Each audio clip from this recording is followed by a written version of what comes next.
પરાવર્તનની ઘટના જોવાના છે। અહીંયા આપણે જ્યારે ઉપર પ્રકાશ ફેંકીએ છીએ ત્યારે તમને આખા વર્ગમાં ક્યાંય દેખાય છે? નહીં દેખાય। પણ હવે આપણે પાછળ અરીસા આગળ મૂકીશું। ક્યાં ગયો?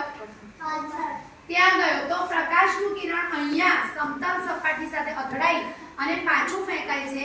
આ ઘટનાને પ્રકાશનું પરાવર્તન કહે છે। અહીંયા નતું, અહીંયા તમે જ્યારે પણ મૂકીશું ત્યારે પ્રકાશ સીધી રેખામાં ગતિ કર્યું, પણ જ્યારે પ્રકાશ અરીસા જેવી સમતલ સપાટી, બરાબર, હું ટીવી ને કરીશ ને તો પણ નહીં આવે, પણ અરીસા જેવી સમતલ સપાટી પર જ્યારે પ્રકાશનું કિરણ પડે છે, જો હું આ બાજુ કરીશ તો આ બાજુ પડે છે, દેખાયો?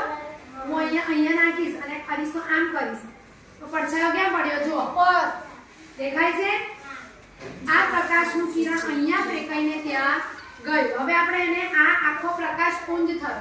હવે આપણે પ્રકાશનું એક કિરણ જોઈશું।